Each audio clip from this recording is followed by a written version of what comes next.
Hello, and welcome to Central Booking, where writers and readers are the authority. I'm your host, John Valeri. Today on Central Booking, I'm in conversation with critically acclaimed author Lexie Elliott. Lexie's newest novel of suspense, Bright and Deadly Things, is out now. Recent widow and Oxford professor Emily Rivers decides that a change of scenery might just do her good.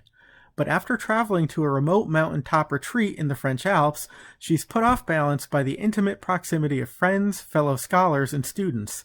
As professional and personal boundaries blur, Emily becomes increasingly suspicious that something sinister is afoot. It's a well-founded fear, and one that's borne out when a student dies under mysterious circumstances and Emily and her companions become suspects. Lexie grew up in Scotland and now makes her home in the UK with her family. She attended Oxford University, where she earned a doctorate in theoretical physics.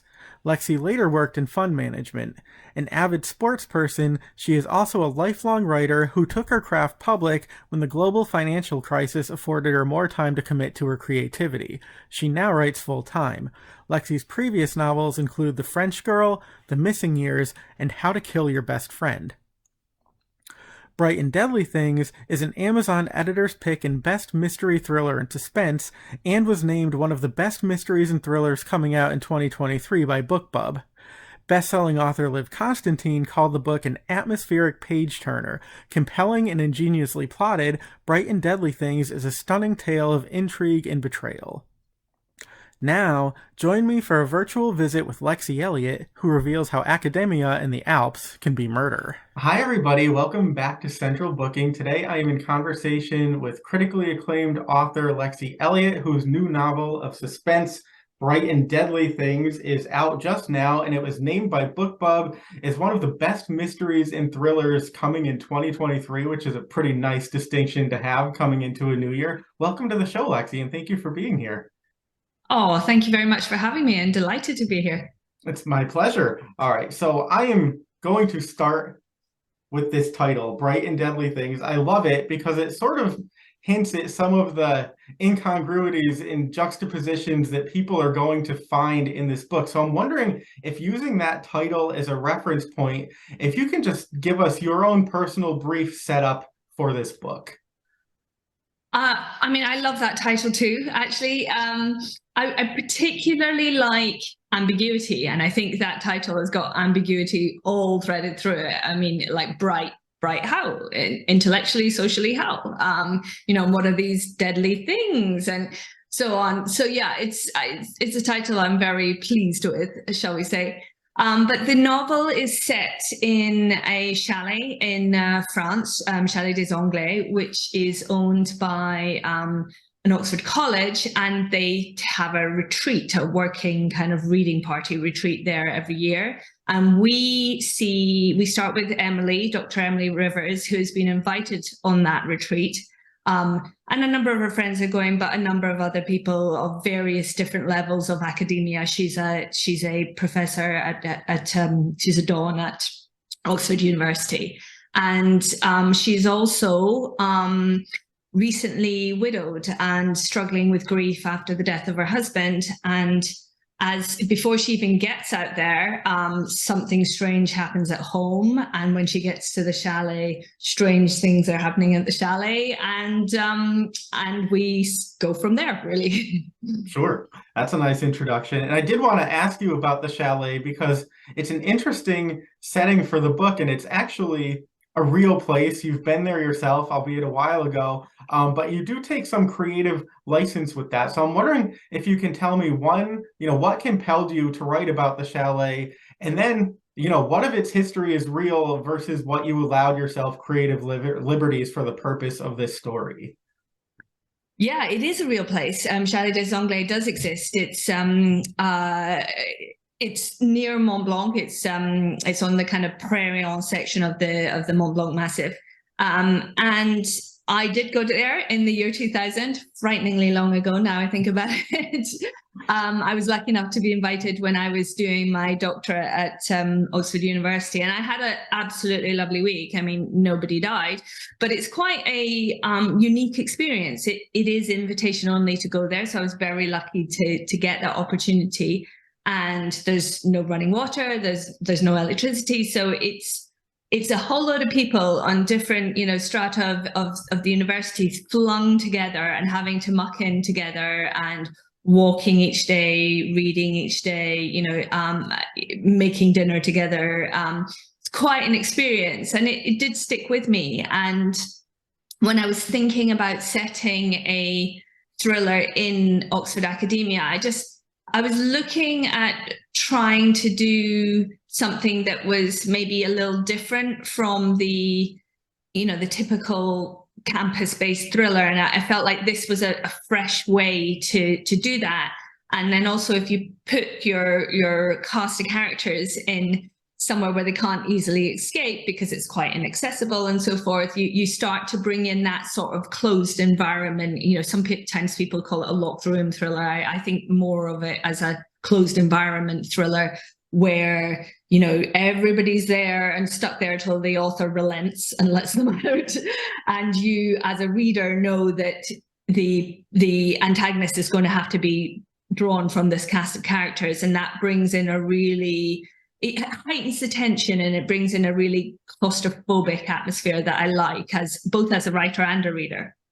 Absolutely. And to expand on that, I wanted to ask you, academia has become really sort of a big subgenre in crime fiction, or just fiction in general. But what I really enjoyed about this setup is you take, faculty and students, and you put them together in a situation that's a little bit more leisurely than the norm. And so there's even more potential for a blurring of the boundaries between personal and professional. And I'm wondering if you can talk about that component of the book, because it does make for an interesting situation for these characters who have to figure out really how they can appropriately relate to one another. Yeah, I think that's right. And whenever you take a group who normally interact in a kind of professional context out of their normal environment, you do have that blurring. You have it when you have, I don't know, work ski parties. It's like, okay, are we still supposed to defer to the big boss, or can we beat him down the mountain? I mean, what's the rules here, And that does apply here. And I think one of the interesting things, like looking back on it, I was an undergraduate at Oxford, and then I was also a graduate student at Oxford because I spent 7 years there to do my undergraduate degree and then my PhD. And I only sort of realized when I was doing my PhD that Oxford is a different place when you're a graduate student to what it is when you're an undergraduate. And I suppose at the time I didn't really follow that thought through and think, well, it's a different place for postgraduates, it's a different place for the people who are teaching the courses, it's a different place for, non-teaching staff and so on. And it is a different place for everybody at a different level of their career there, and their longevity there and so forth. And so on that trip, you have a lot of different people who have one place in common, but see it very differently and have different hopes and aspirations for themselves. And you see that all kind of mash into each other as well. Right. And it's funny because as you're, first starting this book, it's a bit uncomfortable to read because you really feel for these characters who just really don't necessarily know how to relate to one another. And that translates. But I wanted to ask you specifically about Emily, who's the heroine of this novel. As you mentioned, she is a recent widow. And I have to say, one of the things I really appreciated about this book is, her husband did die in sort of a tragic accident. And this isn't spoiling anything, but it actually was, an accident, because usually in books like this, it turns out not to be the case. So it was refreshing to have an accident actually be an accident. I digress. I do that a lot. But my question about Emily was, can you tell us a bit about the ways in which her bereavement or her grief plays into both her sense of self and how she's perceived by others as these things happen at this chalet? So in her sense of self, she has lost all confidence in her ability to read a situation. She's very aware that she's been in a pit of grief and that she isn't necessarily interpreting things in the same way as somebody else might. And then she's also extremely self-conscious about that. So she worries about saying, hey, there's something weird going on, because she worries that people would say, oh, it's Emily, she's really struggling again, and so that plays into the situation that she's in. It's very isolating for her that she has these self-doubts, and therefore can't put her hand up and say, oi, help, this isn't normal. She's not entirely sure where normal lies anymore. And she's a very bright lady, obviously, and she's aware of her own anxieties. And I think that almost makes it harder for her. Like, if she wasn't aware, then maybe she would go crashing around and saying, help me, this is going on. And maybe other people would notice earlier. Right. And to follow up on that, another interesting facet to her character is her background is in theoretical physics, which is, something a little bit about. And I'm wondering, if you can talk about the approach that she brings to all of these unanswered questions that arise as this group is together, because she, comes from a very different background and a very, specific knowledge base where she probably is looking at these things in a way that more common folks might not. So can you talk about how that plays into the mystery element of this book as well? Yeah, she's very much a scientist, you would say, in that when something happens, maybe a couple of things happen, that as human beings, we often look for patterns. She doesn't immediately assume that there is a relationship. She pretty much runs the numbers on it in her head a lot of times. Well, how likely is this? So how likely is it that two things like that would happen in a row? So she thinks about it very, very, very logically. By the end of the novel, I think she's very aware that there are things that you can't really explain by your logic and your science, and there's a surprising number of scientists who think that too. Sure. And so let me ask you, and this isn't specific to the book, but we often talk about, the left side of the brain versus the right side of the brain, and sort of creativity versus math, science, logic. And I've always been, that you don't want me doing math, science. Like, it's better for all of us if I stay far, far away from those things. But you seem to fully engage in both sides, which is something I admire. I mean, if you can get both sides of your brain firing at the same time, that's pretty awesome. But can you talk about, how having a background both in creative writing and also, math and science, how that comes together in a creative outlet for you? Yeah, that's an interesting one, and it's one people ask about a lot. I would probably say that I think the mathematical side of me, shall we say, and the years that I spent working in the financial industry really, really help with the discipline that you need to bring to putting together a novel. And in some senses, mysteries in particular are about putting together a puzzle very methodically, very carefully, dotting each I and crossing each T. Otherwise, it's an unsatisfactory read for your readers.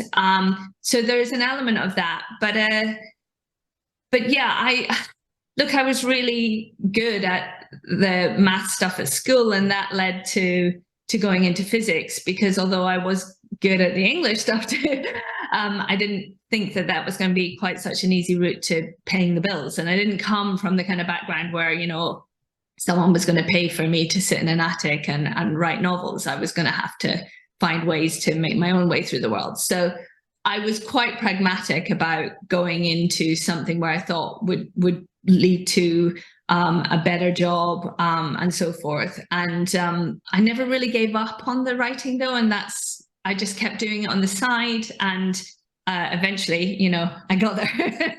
And now I write full time, which is interesting. But I have to say, when my kids call and have, because they're both at boarding school, if they call and they have any maths homework they need help with, I'm like, yes, let's go.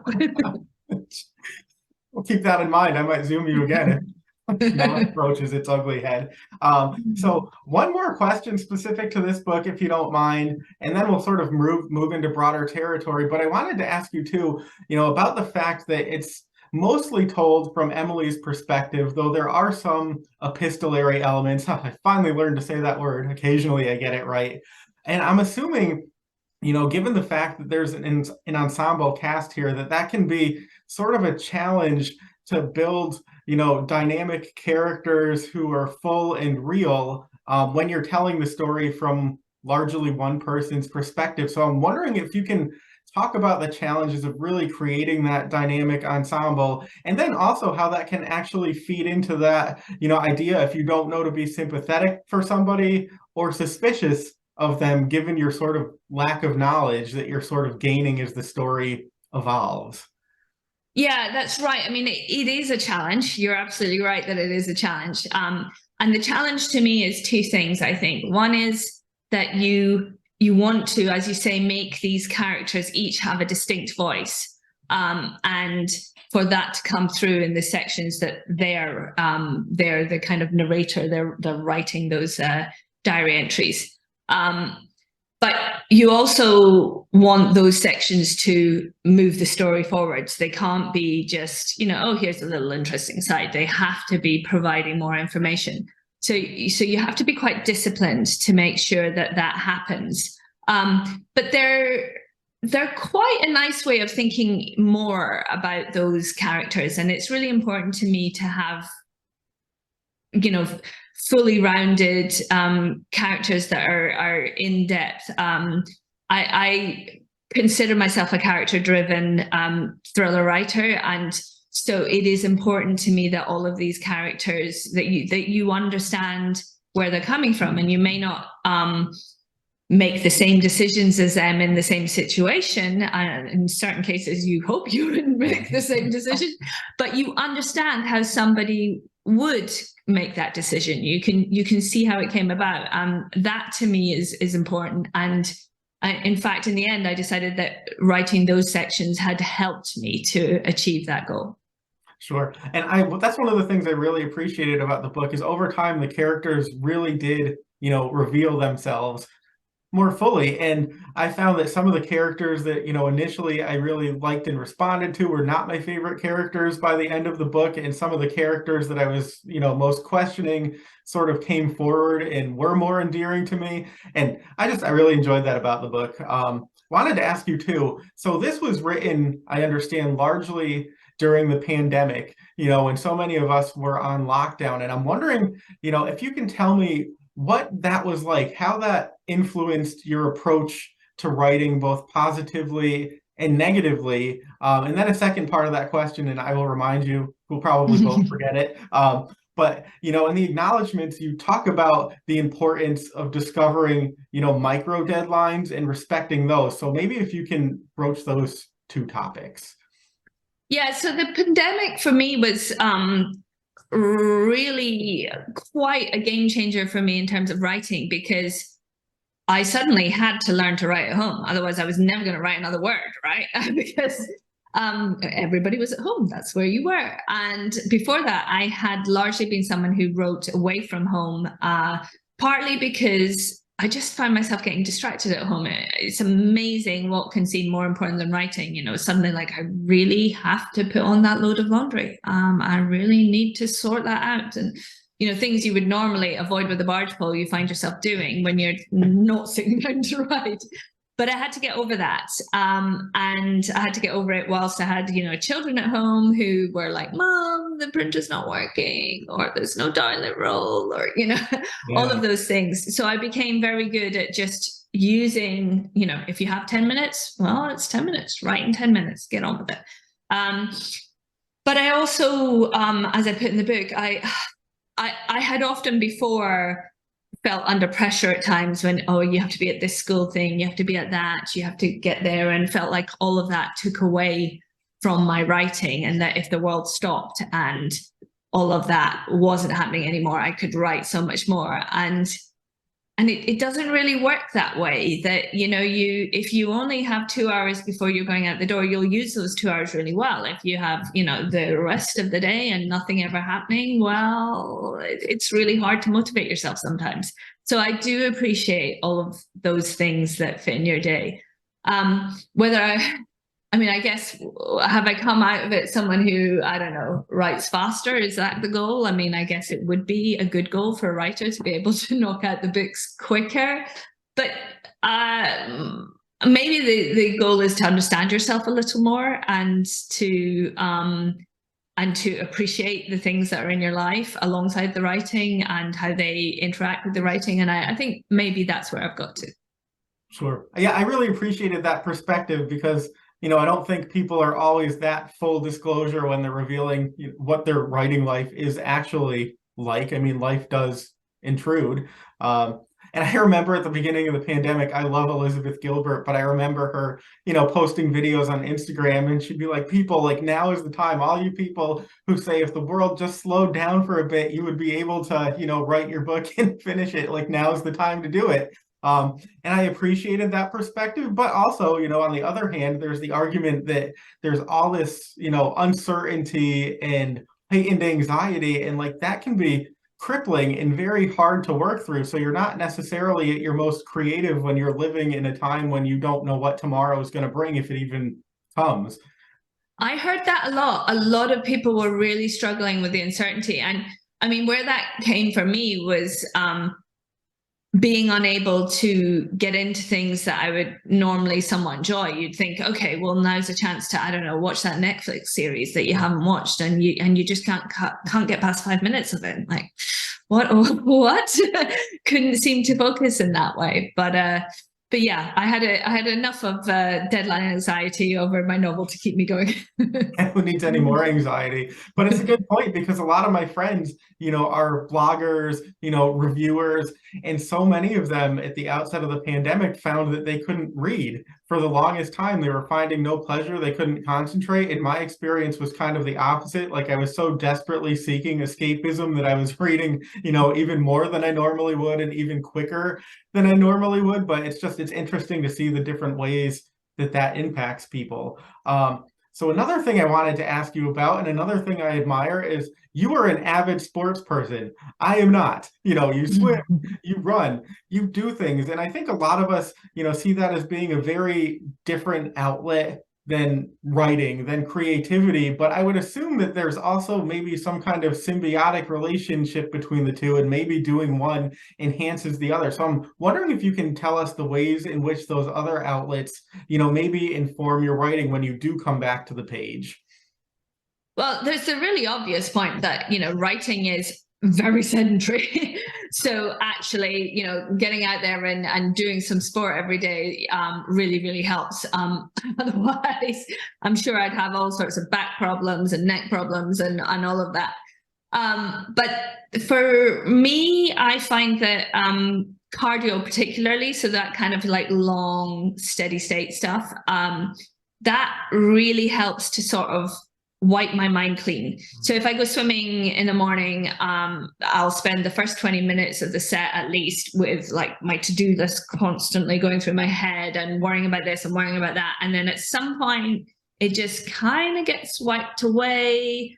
And then I start to actually, think more about the swimming itself. And then I think there's space maybe in my brain for other ideas and other thoughts to come through. And I'm not necessarily thinking particularly about a problem I might have with writing or anything, but it's interesting how you then come out, and when you go back to it, you're like, maybe I should do this a different way. And maybe, I just haven't been looking at it from the right angle, or maybe I've got a fresh approach. I often find that. And if I'm really stuck on something, I think, well, even if you just go for a walk, right? You come back and you've added, I don't know, 4,000, 5,000 steps to your count for the day. And maybe you haven't come up with a new solution, but at least you've walked around a bit. That's better than sitting down and staring at the laptop and getting absolutely nowhere. So I do think that the two work hand in hand. And it may be that I've just, over the years of doing so much endurance sport, particularly, that I've done, that my brain now needs it and expects it and doesn't function well without it. I know I don't, as a nice human being, function well without sport. I am not nearly so nice if I'm not doing a decent amount of sport. So I think it's now just necessary for me. That's funny. That's how I feel about books. Like, if I don't get my reading time in, you don't want to know me. And it's interesting how those things, do factor into your everyday sort of activities and mental set. This is completely unrelated, to writing, but now I have to ask you, I've heard of this mythical runner's high, and I'm wondering if that is actually a thing, because I don't think I've ever run fast enough or far enough to achieve it, but I know people who swear by it. So what say you? Yes, it's a thing. It's a It's thing. not about running fast enough. It's about running long enough for me. You don't. I'm not saying you need to run for an hour, but it wouldn't come in for me under about 20, 25 minutes, and it generally comes in. It comes in on the running such that I notice it when I'm running. It'll come in on the swimming, like I'll notice it afterwards. Like I'll be in the shower or something and think, wow, I feel great now, and go, oh yeah, that's what that is. But yeah, it really is a thing. And in fact, at one point I wasn't feeling great. It turned out I was, anemic, mildly anemic, that sort of thing. And the first symptom for me was, oh, I'm not getting a runner's high. There's something wrong here. I'm not feeling that. Right, that's interesting. My euphoria comes just at the end. Like, I'm assuming that you also hit that point at the end of a novel when it's done, but I don't know. I never feel that joy. I feel like rigorous exercise makes me a little crazy. It usually makes me angry, and my wife is like, "Aren't you supposed to feel better?" Not really. But that's how we're different. Anyway, I will bring it back to writing now, as I said I would. But I wanted to ask you too, and you touched upon this briefly earlier. So, writing is something that's always been of interest to you. You just knew that maybe it wasn't, the career path that would be the most pragmatic thing to follow initially. So can you talk about, the decision to take something that was largely a personal hobby and then sort of make it more public and really embrace writing as a vocation? What was that journey like for you, and how did you come to peace with reconciling the two? Well, I had always written on the side, and I remember having conversations with my mum, and she was saying, there will be a time in your life when this will be the right time for you to sit down and focus on the writing. And I kept wondering as I was, working in my job, like, is this the time? Anytime I got disillusioned, which in banking can be quite often because you're tired, you're not sleeping enough, you're working crazy hours, you're like, really? Maybe this is the time. But actually, I was writing short stories on the side and trying to get some success with those. And in fact, I had a bit of success with those. And then what happened was the global financial crisis hit and I lost my job. So I had a enforced period of not being in the office, and I thought, right, maybe this is the time to really see if I can try a novel now. Let's focus on that. And it took me a really long time. I had two young kids, and life does tend to get very much in the way when you've got very young children. But eventually I got there. And to begin with, I was still working for a long time. I was still working in the city because I picked up another job after about a year after I got fired. And that worked quite well because I appreciate the, social interaction of going into an office. I actually miss that now that I've gone full time. I went full time about a year and a half ago. So there was a real benefit to me to going into an office and having people to see and, doing a different kind of job that, as you say, uses a different part of my brain. I was in the financial industry again. But the deadlines were difficult, definitely, using my holiday time to write a novel so that I could hit a deadline was a real stress. So I don't miss those kind of stresses, that's for sure. I'm a little more relaxed and maybe a little less anxious about meeting a deadline now than I was. I think in terms of, as you say, sort of going public, I just found it really interesting because there was so many people who just knew nothing about that side of me, who were a bit like, really? Now they're like, you're a little bit devious. It was really interesting to see the reactions. So, it's nice to surprise people. Yeah, absolutely. So I always ask this of my guests because there are people out there who are always looking for words of wisdom. So, you've a handful of books to your credit now. You've been at this for a while. So, in looking back on a creative life or a writing life more specifically, what do you think is the best advice that you were ever given? And then the flip side of that coin, the best advice that you were never given and had to learn for yourself throughout the process of actually doing the work? So the best advice, I mean, I think this changes sometimes, like through your career, you consider a different piece of advice to be the best piece of advice. Right now, I would say the best piece of advice was given to me a couple of years ago by my agent, which is life's too short to write books you don't want to write. So write things that you really are invested in and excited about. And I completely concur with that, because it's hard enough to write a novel. You've got to be producing something that you're proud of, and you've got to respect the work that you're doing. And then in terms of, I don't know, the best piece of advice I was never given. I don't know for that. I just feel like I was really naive, like I think most people are, about the whole publishing process and how that works.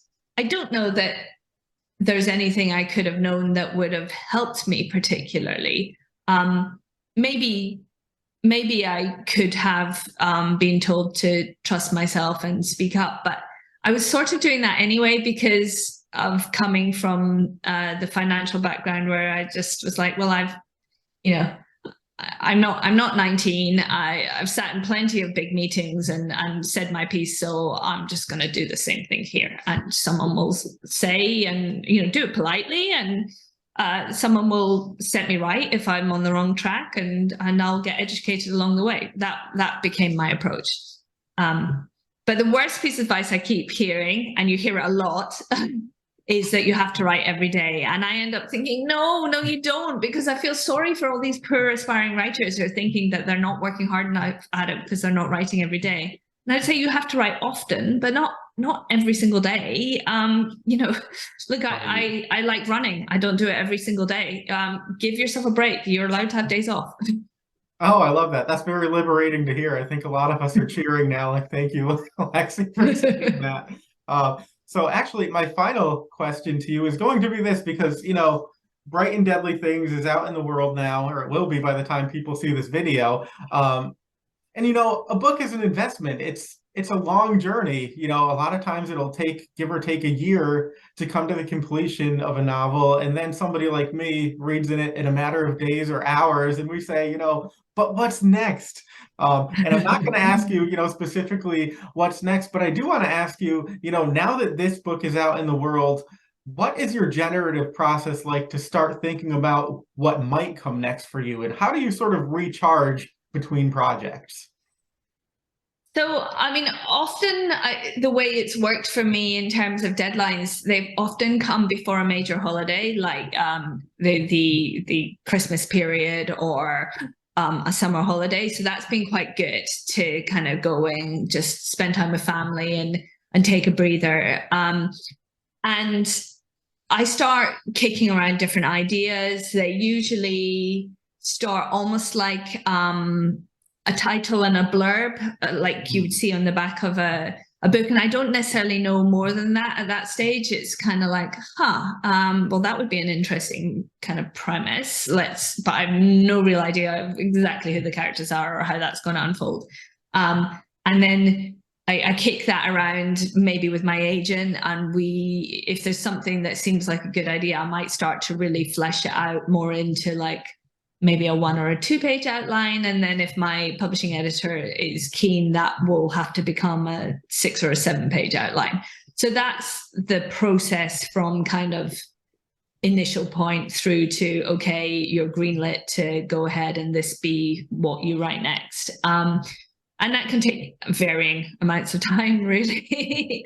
And then sometimes I write bits of other things in between, that none of which have particularly come to fruition, but I might write a little bit of a screenplay in a completely different genre, or a novel in a completely different genre. And I just think that can be quite a nice palate cleanser. So you're still writing, but you're back to like, well, I'm writing for fun, and if this ever sees the light of day, that's brilliant, but it's not the end of the world if it doesn't, and it just takes the pressure off a little, I think.